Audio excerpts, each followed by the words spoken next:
हम लोग योग अभ्यासों की अध्यापन विधियां पुस्तक देख रहे हैं। इसमें जो 7 सिद्धांत बताए गए हैं, योग अभ्यासों की अध्यापन विधियां जो बताई गई हैं 7 योग अभ्यासों की अध्यापन विधियों को तैयार करने में, कोई भी विधि आप चुने उनको तैयार करने के लिए कुछ सिद्धांतों को ध्यान में रखना होता है। तो इस पुस्तक में 5 सिद्धांत की चर्चा की गई है। यौगिक सिद्धांत, मनोवैज्ञानिक सिद्धांत, शरीर रचना एवं क्रियात्मक सिद्धांत, शैक्षणिक सिद्धांत और समाज वैज्ञानिक सिद्धांत। यौगिक सिद्धांत हम लोगों ने देख लिया था, मनोवैज्ञानिक सिद्धांत भी हम लोगों ने पढ़ लिया है। आज हम लोग शरीर रचना एवं क्रियात्मक सिद्धांत देखेंगे कि इनमें किन चीजों का हम ध्यान रख करके जब हम पढ़ाएंगे तो बच्चे अच्छे से सीख पाए। उसमें हमें इन चीजों का ध्यान रखना है, तभी हमें, चाहे हम कोई भी विधियां अपनाएं, चाहे हम व्याख्यान विधि अपनाएं, चाहे कोई और विधि अपनाएं, उनमें हमें इन चीजों का ख्याल रखना है। इन सिद्धांत से हम अलग नहीं होंगे। तो शरीर रचना एवं क्रियात्मक सिद्धांत जो है कि हमें, अगर हम यौगिक अभ्यास कर रहे हैं, और जैसा कि हम लोग जानते हैं, जो हम ये पुस्तक पढ़ रहे हैं योगाभ्यासों की अध्यापन विज्ञान, तो योग के अभ्यास यानी योग की ही सिर्फ इसमें चर्चा हो रही है। तो इसमें कहा गया है कि आप अगर योग पढ़ रहे हैं और योग शरीर के लिए कर रहे हैं, तो शरीर की जानकारी हमें होनी चाहिए। शरीर की रचना का ज्ञान हमें होना चाहिए, और शरीर में रचना जो है, जो अंग है, उसकी क्या क्या होती है, कैसे वो काम करते हैं, इसकी जानकारी होनी चाहिए। इसीलिए शरीर रचना एवं क्रिया विज्ञान का अलग से हमारा सिलेबस भी दिया गया है यूजीसी नेट जेआरएफ में, और इसमें भी हमें उसको जानना है। कहते हैं हर उम्र के लोगों के लिए सीखने का तरीका बदल जाता है। एज के हिसाब से भी सीखने की क्षमता कम ज्यादा कई बार होती है। शरीर की स्थिति किसी की कमजोर होती है, किसी की मजबूत होती है। कोई एक आसन ज्यादा देर तक रुक सकता है, जैसे हनुमान आसन में रुक गए, या हम वॉरियर पोज में रुक गए। कोई ज्यादा देर रुक सकता है, कोई कम देर रुक सकता है। कोई, किसी का शरीर मजबूत हो सकता है, किसी का कमजोर हो सकता है। किसी में लचीलापन ज्यादा हो सकता है, किसी में कम हो सकता है। ये सब में, स्त्री पुरुष सब में ये भेद हो सकता है। लेकिन उसके अलावे एक जो मुख्य भेद है वो ये है, पुरुष और स्त्री में ये सामान्य भेद की चर्चा की गई, एक्सेप्शनल केस को छोड़ करके, अपवाद को छोड़ करके। तो पुरुष में कहा गया है, जैसा कि हम लोग जानते हैं कि पुरुषों की, यानी कि मेल की जो बॉडी स्ट्रक्चर है, मेल का जो शारीरिक संरचना है, वो मजबूत होता है स्त्रियों के मुकाबले। शरीर की ताकत भी पुरुषों की मजबूत होती है। अभी तक तो साइंस यही कहता है, उसकी रीजन कई हो सकते हैं कि सदियों से महिलाएं सिर्फ घर में संकुचित रही हैं, वो शारीरिक श्रम कम करती हैं पुरुषों के मुकाबले, तो इसलिए हो सकता है कि स्त्रियों का शरीर पुरुषों के मुकाबले विथ रिस्पेक्ट वो कमजोर होता है, दुर्बल होता है। उनकी हड्डियां कमजोर होती हैं, उनके टखने कमजोर होते हैं। लेकिन सच्चाई यही है कि होते हैं। हाँ, कुछ अपवाद में हो सकता है, पुरुष भी कमजोर हो सकता है, कोई स्त्री मजबूत हो सकती है, लेकिन वो अपवाद है, अपवाद पे हम चर्चा नहीं करेंगे। उसको हम केस नहीं मानेंगे, उसको हम नियम नहीं मानेंगे। नियम यही है, पुरुष का शरीर मजबूत होता है, स्त्रियों का दुर्बल होता है।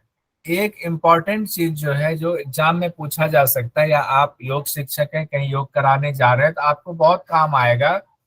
स्त्रियों में वसा उत्तक ज्यादा होते हैं, इससे संबंधित सवाल भी कई बार आ जाते हैं कि मेल और फीमेल किसमें फैट ज्यादा होता है। ये फैट ज्यादा होता है मतलब फैट उत्तक ज्यादा होता है, फैट टिश्यूज ज्यादा होते हैं।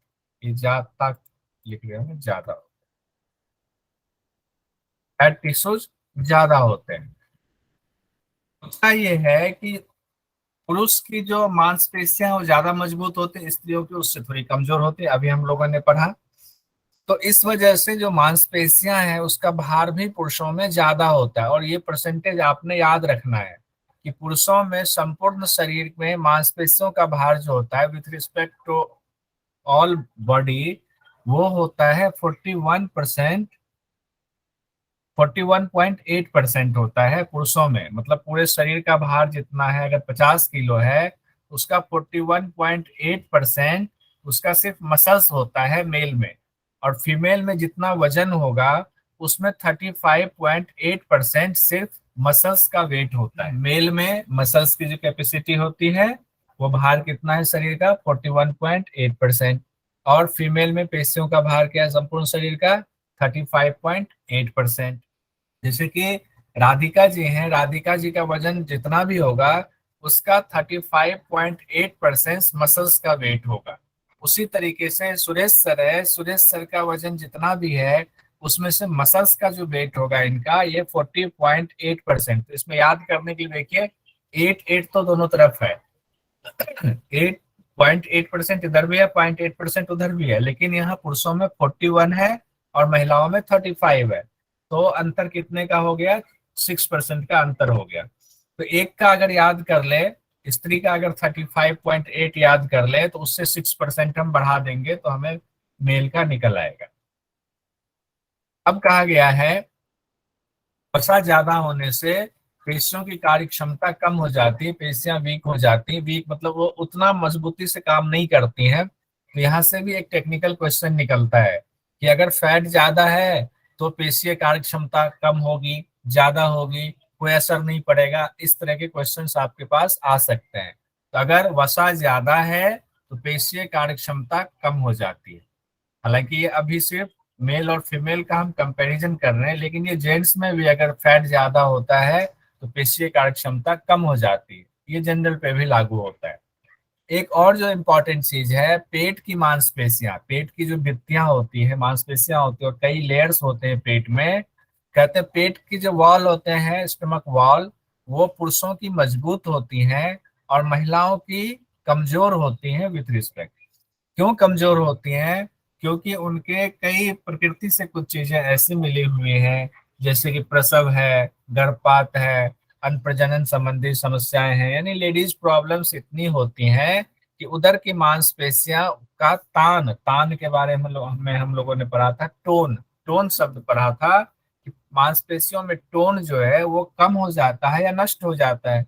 यानी उसकी स्प्रिंग, उसकी लचीलापन जो है वो खत्म हो जाता है। जैसे स्प्रिंग को एक बार पूरा कर दिया, रबर को खींच दिया तो अब रबर नीचे नहीं जा रहा है, वो खिंचा हुआ ही है, तो तान टोन खत्म हो जाता है। इसलिए लेडीज में पेट की जो मसल्स हैं, पेट के जो वॉल है वो कमजोर होता है। पेट का वॉल कमजोर होगा तो बाकी अंग पेट में ही स्थित होते हैं, उसमें समस्या आने लगती है, जो अपना स्थान धीरे धीरे थोड़ा बहुत चेंज होने की वजह से बहुत सारी प्रॉब्लम्स आनी शुरू हो जाती हैं पेट से संबंधित। शारीरिक बनावट में भी अंतर होता है। जो पुरुषों का होता है, अगर पीछे से आप देखें तो उनकी जो वक्षस्थल वाला स्थान है, यानी पीठ का ऊपर वाला हिस्सा और कमर, उनके बीच में जो गैप है, यानी कमर उनकी चौड़ी होती है। ज्यादातर ये होता है महिलाओं की कमर पतली होती है, तो इससे भी फर्क पड़ता है। महिलाओं की चूंकि कमर पतली होती है, वक्षस्थल भी यानी कि चेस्ट एरिया भी महिलाओं का कम होता है, तो उसमें कई बार ये समस्या देखी जाती है। अग्र कुब्जता की समस्या होती है, लोडोसिस की समस्या हो जाती है, यानी आगे झुकने वाली, अगर वजन ज्यादा बढ़ जाता है कई बार तो लोडोसिस की समस्या, यानी लोडोसिस की समस्या वैसे तो जेंट्स में भी होती है, लेकिन महिलाओं में लोडोसिस की समस्या ज्यादा देखी गई है। जैसे कि लॉर्डोसिस क्या है वो ये देखिए, जैसे मेल का है। अब यहाँ देखिए फीमेल में कमर के पास ऐसे पियर शेप जैसे कि बना हुआ है, और पुरुषों में कमर और पीठ का हिस्सा जो है उसमें ज्यादा अंतर नहीं होता है। मतलब है, कमर तो कम, इसमें भी होता है कम ज्यादा का अंतर, लेकिन महिलाओं में ज्यादा होता है, कमर बहुत पतली होती है। तो इस वजह से कहा गया जो लॉर्डोसिस हमने बनाया हुआ है, आगे रीढ़ की हड्डी आगे की तरफ ऐसे झुक जाती है, कहते हैं कुबर वाला हो जाना। ये समस्या महिलाओं में ज्यादा होती है, हालांकि पुरुषों में भी होती है, लेकिन महिलाओं में समस्या ज्यादा होती है। इसको ध्यान रखेंगे हम कि लॉर्डोसिस की समस्या किन में ज्यादा होती है, तो महिलाओं में ज्यादा होती है, और ये शारीरिक बनावट की वजह से हो जाता है, इसका ध्यान रखेंगे। पुरुषों में लंबो सेक्रल एंगल, लंबो और सेक्रल यानी कि लंबर, रीढ़ की हड्डी की चर्चा हो रही है, लंबर और सेक्रल जो रीढ़ की हड्डियों को बांटा गया, जो हम एनाटॉमी फिजियोलॉजी में और डिटेल में पढ़ेंगे, उसमें भी इस एंगल को याद करना है कि लंबर और सेक्रल सेक्रल का जो झुकाव होता है, कोण होता है, वो 133 डिग्री का होता है पुरुषों में, और महिलाओं में 138 डिग्री का होता है। यानी कि जो रीढ़ की हड्डी है उसके झुकाव में भी अंतर होता है। लंबोसेक्रल एंगल से यहाँ तात्पर्य है कि जो रीढ़ की हड्डी नीचे वाला है, लंबर वाला पोर्शन, L5 तक लंबर हुआ, L1 से L5 L1, L2, L3, L4, L5, और उसके बाद सेक्रल वाला हिस्सा है। तो यहाँ से ये थोड़ा सा झुका हुआ है, देखिए कोण सा बना हुआ है। तो ये यहाँ से लेकर ये जो झुक जाता है, इसमें दोनों में अलग होता है। लंबो सेक्रल एंगल जो होता है मेल में 133 डिग्री का होता है, फीमेल में 138 डिग्री का होता है। उसके बाद है लोग हाँ सर, अपने। हेलो। जी सुरेश सर बताएं। हाँ, तो ये एंगल लेडीज में ज्यादा होता है, तो कमर दर्द किसको ज्यादा रहता है? हाँ, लेडीज को इसलिए ज्यादा रहता है कमर दर्द। ठीक है ना। और हाँ फ्लेक्सिबिलिटी भी उसकी ज्यादा रहेगी ना, हाँ, कमर की। पेशी तान का व्यक्ति के शरीर और उसकी क्रियाओं पर गहरा प्रभाव पड़ता है। देखिए उस दिन जो हम लोग टोन की बात कर रहे थे, मसल्स टोन क्या होता है, तो कहते हैं मसल्स टोन का किसी भी शरीर पे, चाहे वो मेल का बॉडी हो चाहे फीमेल बॉडी हो, उनकी क्रियाओं पे असर पड़ जाता है। यानी मसल्स, हाथ आप उठा रहे हैं, स्टमक के लिए आप जो है कोई अभ्यास कर रहे हैं, या फिर पाँव आप उठा रहे हैं, चल रहे हैं, इसका बड़ा इंपॉर्टेंस होता है, प्रभाव पड़ता है। पेशी तान एक पेशी तंतु का सतत संकोचन है। इसमें शब्द सेंटेंस दिया हुआ थोड़ा टफ हिंदी है, लेकिन हम लोगों ने सिंपल भाषा में उस दिन समझा था कि पेशी तान यानी कि पेशी टोन क्या होता है। तो पेशी में जो तंतु होता है उसका सतत संकोचन, यानी कि उसमें स्प्रिंग का बना रहना, संकोचन मतलब सिकुड़ना। तो वो सिकुड़ना, और आप खींचे तो फिर फैल जाए, फिर छोड़ दे तो वो सिकुड़ जाए, उसका संकोचन का बना होना जरूरी है। अब ढीली पेशियों को ठीक करने के लिए, जिनकी पेशियां ढीली हो गई, जैसे कि प्रीनेटल के दौरान जब डिलीवरी होती है, तो पोस्ट नेटल में क्या मांसपेशियां स्टमक की ढीली हो जाती हैं, क्योंकि उसमें एक खिंचाव लगातार बना रहता है बच्चे की वजह से।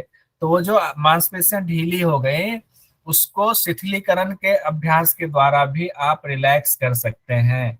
योग के बहुत सारे आसन हैं जिस आसन से आप उस मसल्स के टोन को पुनः प्राप्त कर सकते हैं। लेकिन उसमें एक और चीज है, शिथिलीकरण वाला अभ्यास भी बहुत इंपॉर्टेंट रोल निभाता है। सिर्फ शिथिलीकरण नहीं, लेकिन शिथिलीकरण वाला अभ्यास भी, इसका भी महत्वपूर्ण स्थान है, ये हम लोग ध्यान रखेंगे। क्योंकि एक बार खींच दिया, खींचने के बाद छोड़ा और फिर रिलैक्स करना है। उसी तरह से पेट की मांसपेशियां पेट के अंगों को अपने स्थान पर बनाए रखती है। हम सब लोग जानते हैं जो महत्वपूर्ण हमारे अंग है, उन अंगों को बनाए रखने के लिए पेट की मांसपेशियों का, उसमें मसल्स टोन का होना बहुत जरूरी है। अगर मसल्स टोन कम या ज्यादा होगा, उससे भी पेट के अंगों पर असर पड़ता है। तो इसीलिए पेशीय तान, मसल्स टोन हमें बना रहना चाहिए। और मसल्स टोन सबसे अच्छा योग में ही बना रह सकता है। जिम में क्या होता है, मसल्स टोन कुछ ज्यादा ही हार्ड हो जाता है मसल्स, लेकिन योग में मसल्स ना हार्ड होता है ना बहुत लचीली होती है। एक बैलेंस जो होना चाहिए वो बैलेंस बना रहता है।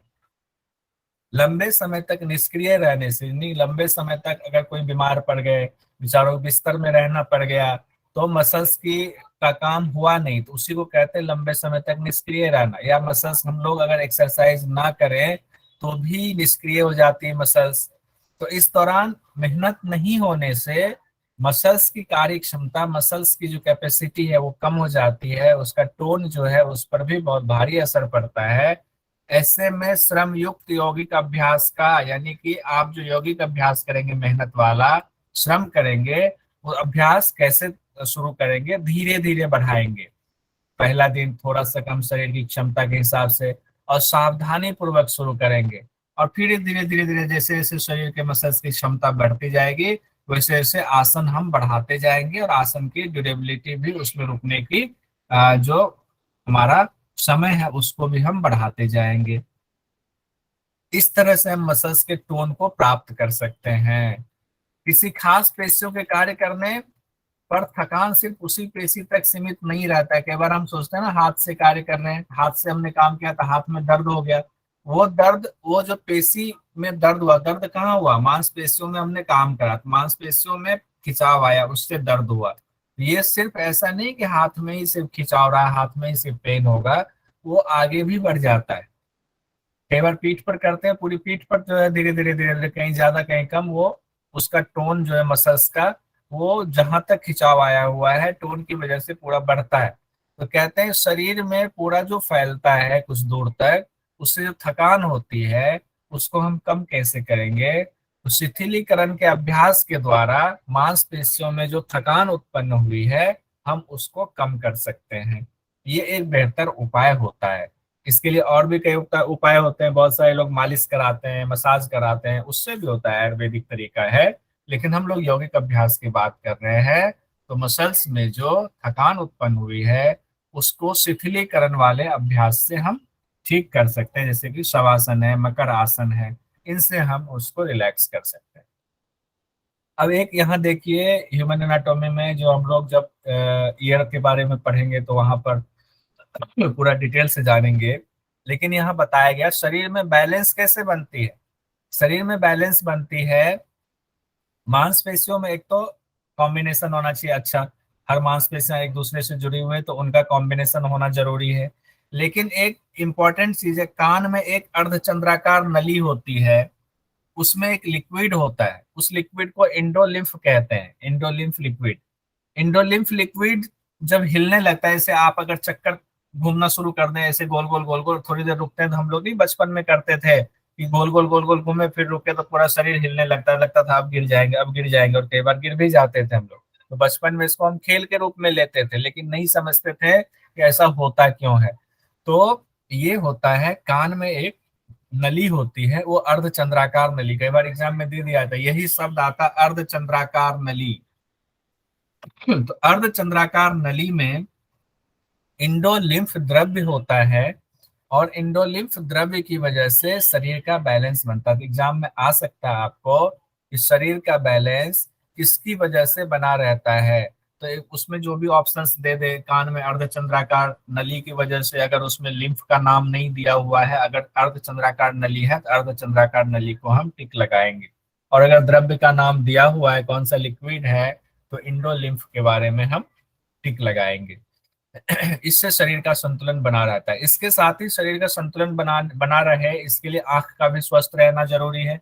हम कहीं ऐसा ना आंख हमारा खराब है और हम शरीर आगे चल रहे हैं और गड्ढा हम देख ही ना पाए तो हम गिर जाएंगे, शरीर का बैलेंस खराब होगा। त्वचा स्किन पर जो संग्राहक होते हैं, यानी कि जो रिसिपेंट्स होते हैं, जो आपने उंगली से स्किन पे टच किया तो उसको महसूस होना, वो जो संग्राहक हुआ, वो संग्राहक का भी स्वस्थ रहना जरूरी है। ऐसा ना हो कि आपके शरीर पे सांप जो है वो टच करे और आपको पता ही ना चले, यानी कि वो भी दिक्कत है। तो योग के द्वारा वो भी आप ठीक कर सकते हैं। आपके लिगामेंट्स जितने ज्वाइंट्स पे हैं, जो लिगामेंट्स आपके ज्वाइंट्स को बनाए रखता है, उस लिगामेंट्स का भी स्वस्थ रहना जरूरी है। तो योग से इतनी सारी चीजें होती है कि आपका कान भी ठीक रहे तो शरीर का संतुलन ठीक रहेगा, आपके आंख भी स्वस्थ रहना चाहिए तो आपका बैलेंस बनेगा, आपकी स्किन भी स्वस्थ रहनी चाहिए, बैलेंस बनेगा, मांसपेशियां तो स्वस्थ रहनी चाहिए, लिगामेंट्स आपके स्वस्थ रहने चाहिए। तो एक तरह से संपूर्ण शरीर का बैलेंस बनाने के लिए योग का अभ्यास जरूरी है।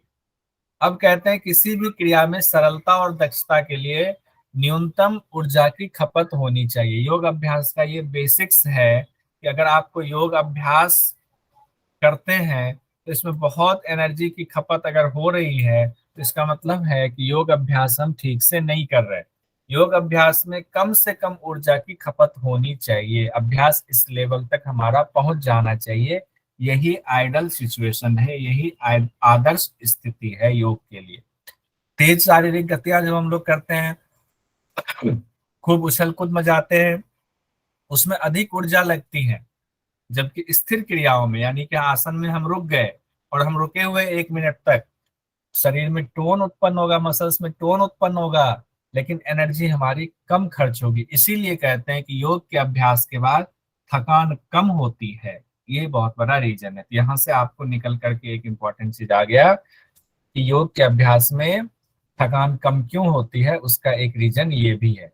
दूसरा रीजन ये है कि योग के अभ्यास में थकान कम इसलिए भी होती है कि हम श्वास के साथ क्रिया करते हैं।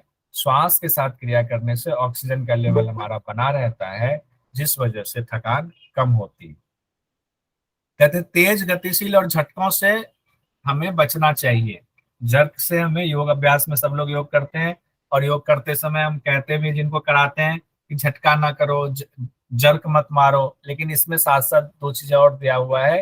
तेज और गतिशील, बहुत ज्यादा मूवमेंट बहुत ज्यादा नहीं होना चाहिए। मूवमेंट तो होगा, बिना मूवमेंट का तो कोई भी आसन नहीं होगा, लेकिन मूवमेंट क्या होगा, बिल्कुल लयबद्ध तरीके से और धीरे धीरे मूवमेंट हम करते हैं योग में। और जब गतिशील और तेज करते हैं तो वो व्यायाम की श्रेणी में हो जाता है। तो कहते हैं ये योग सिद्धांतों के खिलाफ है। क्या योग सिद्धांतों के खिलाफ है? तेज, गतिशील और झटकों से युक्त जो क्रिया करते हैं जिससे शरीर में गर्मी उत्पन्न होती, थकान होती है, वो योग सिद्धांतों के खिलाफ है। इस पर विचार करना चाहिए। ये अगर हमें पता हो और हम कहीं योग कराने जा रहे हैं, उनको हम बताएं देखो आप कह रहे हो वजन कम करने के लिए, हम आपको करा तो देते हैं, लेकिन ये एक्सरसाइज है, योग नहीं है। योग का सिद्धांत ये नहीं कहता है। तो जब हम उनको बताएंगे, हम रिजिड ना हो जाए, नहीं हम तो योग के जन्म हम आपको कराएंगे ही नहीं। आपका व्यापार है, आपका व्यवसाय है, आपको कई बार जो आपके स्टूडेंट्स हैं उनके हिसाब से भी चलना पड़ता है, खास करके यौगिक अभ्यास में कोई वजन कम करने के लिए कर रहा है, किसी और वजहों से योग कर रहा है। लेकिन उनको धीरे धीरे जब हम समझाएंगे तो हो सकता है एक लंबे समय बाद उनको ये बात समझ में आए। कहते हैं शरीर के गुरुत्वाकर्षण का केंद्र, यहाँ महिला और पुरुष का एक फिर से आ गया। शरीर का एक गुरुत्वाकर्षण का केंद्र होता है जो महिलाओं में पुरुषों की अपेक्षा कुछ नीचे होता है। तो इसीलिए स्थिरता और संतुलन वाले अभ्यास में इस तथ्य को ध्यान रखना चाहिए कि महिलाओं का जो लचीलापन होगा वो अलग होगा, पुरुष जिस लेवल तक झुक पाते हैं वो अलग होगा, महिलाओं का झुकने का लेवल अलग होगा, क्योंकि गुरुत्वाकर्षण का केंद्र महिलाओं में नीचे होता है। तो महिलाएं में इस वजह से भी कई बार उनकी बैलेंसिंग कैपेसिटी बहुत अच्छी होती है। अब है आगे हमारा शैक्षणिक सिद्धांत। जैसे कहा गया है शैक्षणिक सिद्धांत में, देखिए कितना इंपॉर्टेंट है, इसको ध्यान रखिएगा। ये आप अपने जिनके बच्चे हैं उन पे भी अप्लाई कर सकते हैं और अपने स्टूडेंट्स को भी पढ़ाने के दौरान बता सकते हैं कि सीखना जो है, अधिगम, अधिगम मतलब सीखना, तो सीखना किस पे डिपेंड करता है। जैसे अभी आप सीखने के लिए क्लास में जुड़े हुए हो और मैं बता रहा हूँ, तो इसमें जिनकी जितनी ज्ञानेंद्रियां एक्टिव होंगी वो उतना ज्यादा सीखेगा। तो ज्ञानेंद्रियां आंख, कान, नाक, जीभ, त्वचा है। इनमें से आप सोचो कि अगर ये पांच गवाह हैं मौजूद, आंख, नाक, कान, जीभ और त्वचा, ये पांच गवाह हैं और आप पढ़ाई करने अभी बैठे हो क्लास में।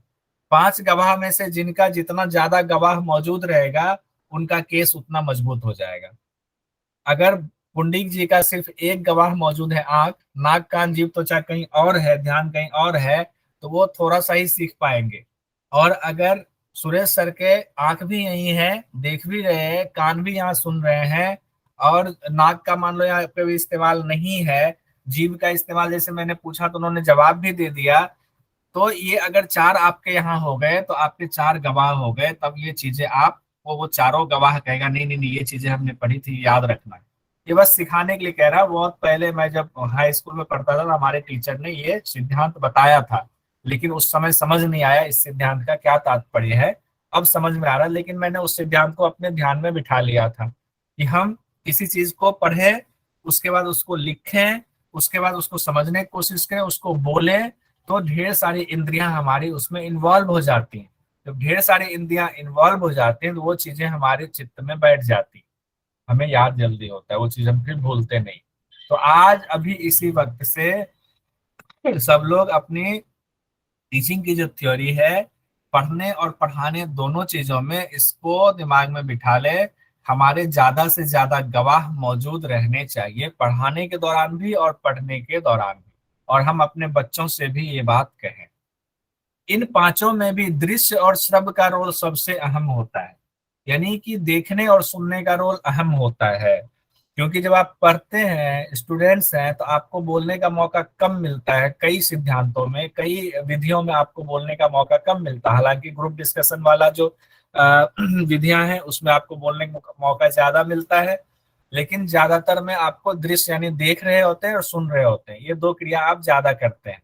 इसीलिए एक स्टूडेंट्स को अच्छा श्रोता होना चाहिए। तो दृश्य और श्रव का रोल अहम हो जाता है, लेकिन बाकी जो इंद्रियां हैं उनको भी इन्वॉल्व करना है। लेकिन योग में अधिगम यानी सीखने के दौरान मानसिक के साथ साथ शारीरिक पक्ष भी सक्रिय रूप से समाहित होता है। तो अब हम योग की बात करें, योग का जब हम क्रियात्मक पक्ष में जाएंगे, जब हम यौगिक अभ्यास करने लगेंगे, थ्योरी के अलावा प्रैक्टिकल में जाएंगे, तो वहां पर मन को भी साथ में जोड़ना पड़ेगा। तो मानसिक यानी तारासन कर रहे हैं तो तारासन उस दौरान शरीर पर ही ध्यान रहे, जहाँ शरीर हमारा खींच रहा है, कौन सी मांसपेशियां खींच रही है, हमारे दोनों बाइसेप्स कान से लगे हैं कि नहीं, हाथ का खिंचाव पूरा ऊपर की तरफ है या नहीं, हमारी एड़ी ऊपर उठी है या नहीं, ये मन से यहाँ ध्यान रहेगा। और शरीर तो उसमें समाहित है, शरीर का तो इस्तेमाल हम कर ही रहे हैं। तो मानसिक और शारीरिक रूप से हम मिश्रित रूप से ये दोनों पक्ष बहुत ज्यादा एक्टिव रहता है। कहते हैं कोई शारीरिक अभ्यास आप सीख रहे हैं, यानी कोई आसन सीख रहे हैं, तो दृश्य और प्रदर्शन सबसे प्रभावी साधन होता है। यानी कि पहले आप, जो टीचर ने करके दिखाया कि हम अर्ध मत्स्येंद्र आसन इस तरह से करते हैं, तो हमने देखा और इतना ज्यादा हम अलर्ट रहते हैं, दिमाग को खोल कर रखते हैं, आंखें इतनी खुली रहती, ध्यान कहीं और नहीं जाता है कि ऐसा ना हो कि पाँव को बायां वाला पाँव ले गए थे या दाहिना पाँव ले गए थे, हाथ इस तरफ को घूमना है या दूसरे तरफ को घूमना है, ट्विस्ट करना है हमें, ये दृश्य से हमें पूरा दिमाग में बैठ जाता है। और उसके बाद फिर हम उसका प्रदर्शन भी करते हैं। जब उन्होंने करके दिखा दिया, फिर हम उसका खुद प्रदर्शन यानी अभ्यास भी करेंगे। ये एक प्रभावी साधन होता है। इसमें इस दौरान क्या होता है, बाकी इंद्रियों की भूमिका भले कम हो जाती है, लेकिन फिर भी अगर आप एक तरह से देखें तो कई इंद्रियां इसमें आपकी इन्वॉल्व होती हैं। आपकी त्वचा भी इन्वॉल्व होती है, आपकी आंखें इन्वॉल्व होती हैं, भले ही आप बोलते नहीं हैं। आपके कान भी इन्वॉल्व होते हैं इसमें। कहते हैं यौगिक अभ्यास के शुरुआती अवस्था में बार बार और पुनः अभ्यास करना चाहिए। यानी कि आपको अगर बता दिया कि हमें शीर्षासन का अभ्यास करना है, तो शीर्षासन का अभ्यास एक बार आप करेंगे, गिरेंगे, गिरेंगे फिर उठ के करेंगे, तो एक बार में नहीं होगा। कई दिनों तक लगातार अभ्यास, लगातार अभ्यास, लगातार अभ्यास करना है। उसको कहते हैं ओवर लर्निंग। इसको ओवर लर्निंग कहते हैं, यानी बार बार अभ्यास की जो क्रिया होती है वो ओवर लर्निंग होती है। ओवर लर्निंग क्यों किया जाता है? जब आप ओवर लर्निंग करते हो, तब जब आप शीर्षासन करोगे तो ना आप हिलोगे ना डुलोगे और शरीर आपका सीधा रहेगा, यानी कि शुद्ध और निर्दोष अभ्यास हो जाएगा। निर्दोष अभ्यास का मतलब है कि बिना गलती के अभ्यास। ऐसा नहीं शीर्षासन में आप झटका देते हुए ऊपर गए, जब शीर्षासन से वापस लौट रहे तो झटका देते हुए नीचे आ रहे, नहीं, स्मूथली ऊपर जा रहे हैं। और वापस आने में भी आपके मसल्स का टोन इतना अच्छा है कि आप एकदम स्मूथली नीचे आ गए। तब आपका अभ्यास शुद्ध और निर्दोष माना जाएगा। और इस स्थिति तक हम तभी पहुंचेंगे जब हम ओवर लर्निंग करेंगे, यानी पुनः पुनः यानी बार बार अभ्यास करेंगे। अब यहाँ पर देखिए, जो हम लोगों ने पढ़ा था निर्देश के बारे में, एक टीचिंग विधि में हमने पढ़ा था जी कि सर, सीखने, अनुदेशन अनुक्रिया विधि में। हाँ, अनुक्रिया विधि में उसमें पढ़ा था कि हम तीन तरह से निर्देश देते हैं। एक तो यौगिक अभ्यास हम करेंगे, उससे पहले हम बताते हैं, निर्देश देते हैं। एक यौगिक अभ्यास के दौरान करते समय टीचर निर्देश देते हैं, हाँ और खींचो या नहीं खींचो, या और ट्विस्ट करो नहीं करो। और एक होता है कि जब हमने अभ्यास कर लिया उसके बाद टीचर बताते हैं तुमने ये अभ्यास किया, इसमें ये कमियां थी और ये अच्छाई थी, यहाँ पर सही करने की जरूरत है, इधर थोड़ा सा ट्विस्ट कम कर लो। तो ये तीन स्टेज में निर्देश तीन स्टेज में जाता है, यौगिक अभ्यास से पहले, यौगिक अभ्यास के दौरान और यौगिक अभ्यास के बाद, ताकि सुधार हो आप में। यौगिक अभ्यास के दौरान क्या क्या करना चाहिए, क्या नहीं करना चाहिए, जब आप लोग टीचर बनेंगे, या आप सब लोग टीचर हैं ही, आप बताते हैं, तो क्या करना चाहिए क्या नहीं करना चाहिए, एक टीचर को इसका ज्ञान सबसे पहले दे देना चाहिए। अगर आप किसी को योग कराने जा रहे हैं तो उनको बता दें, आप में कमर दर्द की समस्या है तो आपको आगे की तरफ झुकने वाले अभ्यास नहीं करने हैं, पहले ही बता दें उनको। ऐसा नहीं कि उनको आपने बताया नहीं और गलती से झुक गया, उसी समय उनको झटका आ गया, कमर दर्द बढ़ गया। अब आपने पहले बताया नहीं, अब आप उनको बता रहे हो, अरे अरे आपको तो कमर दर्द की शिकायत थी, आपको आगे नहीं झुकना था, या आपको स्लिप डिस्क की शिकायत थी, आगे नहीं झुकना था, तो वो कहेंगे सर आपने पहले तो बताया नहीं, पहले बताते तो हम नहीं झुकते। तो ये जानकारी होनी चाहिए, और ये एक बेहतर रिजल्ट के लिए, उत्तम रिजल्ट के लिए क्या करना है क्या नहीं करना है, उस बॉडी के हिसाब से ये बताना चाहिए। साथ ही अभ्यास के लिए पर्याप्त समय देना चाहिए। आप अपने स्टूडेंट्स को भी पर्याप्त समय दें और खुद भी पर्याप्त समय लें, तभी जाकर के आप एक बेहतर अधिगम के स्टेज तक पहुंच पाएंगे। अब देखिए, सामूहिक कक्षा जो होती है, कोई क्लास आप लेते हैं ग्रुप में, तो उसके दो पार्ट होते हैं सामूहिक क्लास के, एक अनौपचारिक और एक होता है पर्यवेक्षित अभ्यास। अनौपचारिक, चूंकि शब्द थोड़ा भारी लग रहा होगा, लेकिन मैं इसको एकदम आसान कर देता हूँ, आपको दिक्कत नहीं होगी।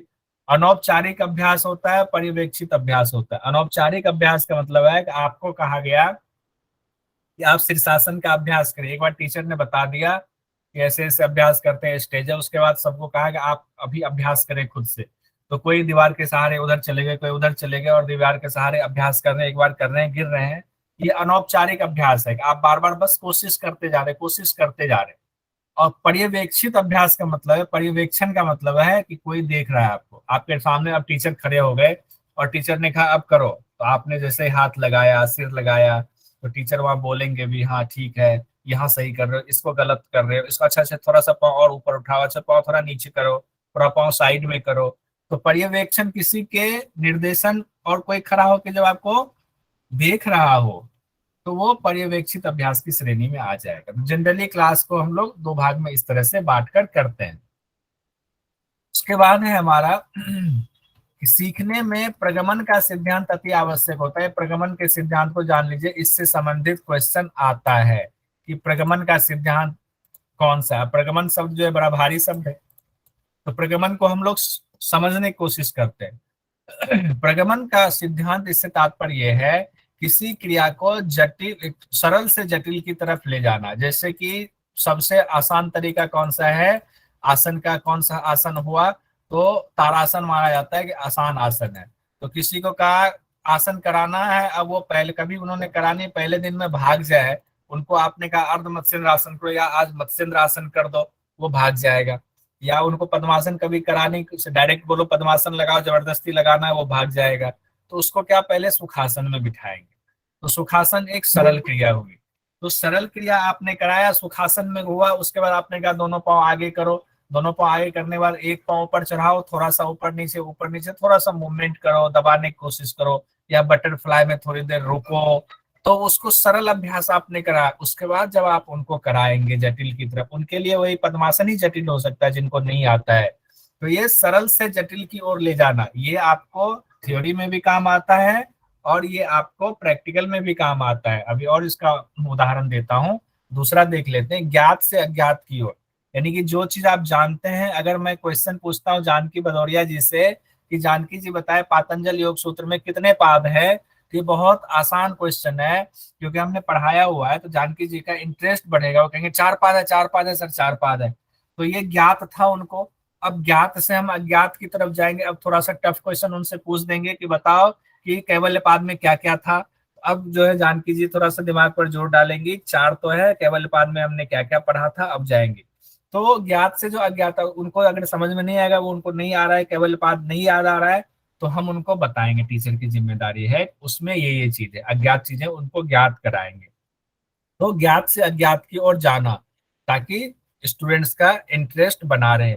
उसी तरह सरल से जटिल में अंकिता जी से मैंने पूछ दिया या विशाल जी से पूछ दिया, हमें पता है विशाल जी की क्षमता क्या है, अंकिता जी की क्षमता क्या है, और जानबूझ के हम ऐसा सवाल विशाल जी से पूछ दे जो उनको नहीं आता, और हम ये जानते हैं कि सवाल उनको नहीं आता है, तो विशाल जी तो उस समय उनका मनोबल थोड़ा गिरेगा। तो उनका मनोबल बना रहे इसके लिए उनसे सरल सवाल पूछा जाए जो उनको आता हो, और सरल सवाल पूछने के बाद फिर उनसे आगे जो सवाल पूछे वो धीरे धीरे कठिन पूछते जाए, तब उनका इंटरेस्ट और बढ़ेगा और वो कठिन सवाल को जानने की उनकी जिज्ञासा बढ़ेगी और वो जानेंगे। तो ये है प्रगमन का सिद्धांत, सरल से जटिल की ओर, ज्ञात से अज्ञात की ओर। और ये दोनों सिद्धांत जो है तंत्रिका पेशी यानी कि न्यूरोमस्कुलर पर टिका हुआ है। न्यूरोमस्कुलर यानी कि देखिए न्यूरोलॉजी का सिद्धांत बड़ा काम करता है किसी भी चीज को सीखने में। यानी कि आपका मसल्स के अंदर भी आपके न्यूरोलॉजी के सारे तार जुड़े हुए। न्यूरोलॉजी का एक तरह से सोचो कि पूरा शरीर में जो है जाल बिछा हुआ है, तार बिछा हुआ है। तो मसल्स में जो न्यूरो का जाल बिछा हुआ है, दोनों मिलकर के काम करता है। तो ये प्रगमन का सिद्धांत जो है तंत्रिका और पेशी यानी न्यूरोमस्कुलर पर आधारित है। जटिल अभ्यास सीखने के लिए पहले से उसके मुताबिक योग्यता और बैकग्राउंड होना चाहिए। अगर आपको डायरेक्ट हम कहें कि आज आपको हम सिर के बल वाले आसन कराएंगे, उसके लिए पहले हमें पता होना चाहिए आपके शरीर की योग्यता है या नहीं, आपका बैकग्राउंड पहले योग का रहा है या नहीं। नहीं तो फिर हम सरल अभ्यास कराएंगे, फिर जटिल की तरफ जाएंगे। और जटिल के लिए पहले आपका सारा पूरी तैयारी उतनी होनी चाहिए। इसमें कई चीजें अभी बच रही है और लंबा है, अगर जाएंगे तो अगली क्लास में देर हो जाएगी। इसीलिए हम 2-3-4 क्वेश्चन देख लेते हैं, फिर कल हम इस कक्षा को कंप्लीट करेंगे।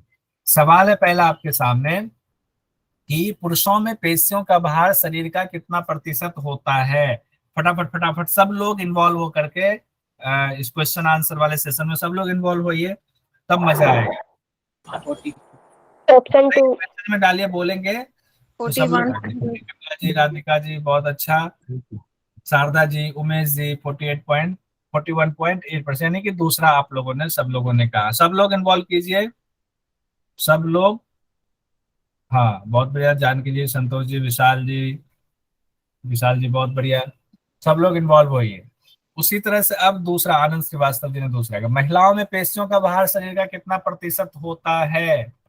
पुंडिक जी ने कहा, संजय जी ने कहा, संजय ने कहा, शारदा जी 35.8, बहुत बढ़िया, जानकी जी। तुषार जी आपका गलत हो गया टाइप करने में, बहुत बढ़िया, सुरेश जी, हाँ अब तुषार जी ने ठीक कर लिया। संतोष जी 35 पॉइंट, अच्छा आपने बिंदी लगाना भूल गए, कोई बात नहीं, सही है। महिलाओं में पुरुषों के मुकाबले निम्नलिखित में से किसकी मात्रा ज्यादा होती है? संजय जी ने बी बोला, विमला जी ने वसा बोला, शारदा जी वसा, गुलशन जी वसा, तुषार जी वसा, पुण्यक जी वसा। इन सबका सही आंसर आ रहा है, सुरेश जी वसा, आनंद जी वसा, नीता जी वसा, उमेश जी फैट, बहुत बढ़िया, सब लोगों का सही आंसर आ रहा है। अब अगला सवाल हमारा, मदन जी जानकी जी बहुत बढ़िया, वसा फैट, संतोष जी वसा, बहुत बढ़िया। अगला सवाल हमारा है, अधिक वसा और पेशीय क्षमता में निम्नलिखित में से क्या संबंध है? अब ये संबंध तीन ही इसमें मैंने दिया हुआ है। अधिक वसा से पेशीय क्षमता कम होती है, अधिक वसा से पेशीय क्षमता बढ़ती है, पेशीय वसा और पेशीय क्षमता में कोई संबंध नहीं। सब लोगों का सही आंसर आ रहा है, विमला जी, पुंडिक जी, शारदा जी, मदन जी, कई लोग पहले आंसर दे चुके हैं जो मैं देख नहीं पा रहा हूँ। हाँ, नीता जी, बंटी जी, संतोष जी, मीना जी, सब लोगों ने कहा कि अधिक वसा से पेशीय क्षमता कम होती है, यानी फैट ज्यादा है, इट्स गेट्स रिड्यूस, बहुत बढ़िया। एक क्वेश्चन, दो क्वेश्चन और है, दो क्वेश्चन को देख लेते हैं, फिर सूर्यकांत सर के हैंड ओवर करेंगे। सामान्यतः किनकी पेट की मांसपेशियां कमजोर होती हैं? पुरुषों की, महिलाओं की, दोनों की, किसी की नहीं? संजय जी ने कहा महिलाओं की, तुषार जी कह रहे हैं महिलाओं की, जानकी जी महिलाओं की, विमला जी महिलाओं की, विशाल जी, आनंद जी, नीता जी, मदान जी, सुरेश जी, उमेश जी, संतोष जी, सब लोग कह रहे हैं महिलाओं की। सामान्यतः शब्द का मैंने इस्तेमाल किया, ये ध्यान रखिएगा, ऐसा नहीं महिलाओं के पेट की मांसपेशियां कमजोर होती हैं, लेकिन सामान्यतः, एक्सेप्शनल केस की बात अलग है, अपवाद की बात अलग है। अब अगला जो सवाल हमारा सुनो, राधिका जी बहुत बढ़िया, पुरुषों में लंबोसेक्रल एंगल होता है, पुरुषों में, हाँ 133% कंफर्म है सब लोग? विमला जी ने भी कहा, तुषार जी ने भी कहा, सुरेश जी, जानकी जी, नीता जी, मदान जी, विमला जी, गुलशन जी, शारदा जी, मीना जी, सब लोगों ने कहा पुरुषों में लंबोसेक्रल एंगल 133% होता है। और महिलाओं में कितना होता है ये भी बता दीजिए, माइक खोल के कोई बता दीजिए। विमला जी का 138 सर। 130, मीना जी 138, शारदा जी 138, मदन जी 138, बहुत बढ़िया, महिलाओं में 138% होता है। हम लोगों ने 3 मिनट सूर्यकांत सर का ज्यादा ले लिया है, इसके लिए सूर्यकांत सर से माफी चाहेंगे। आज सर आप 10 मिनट और, कोई दिक्कत नहीं है।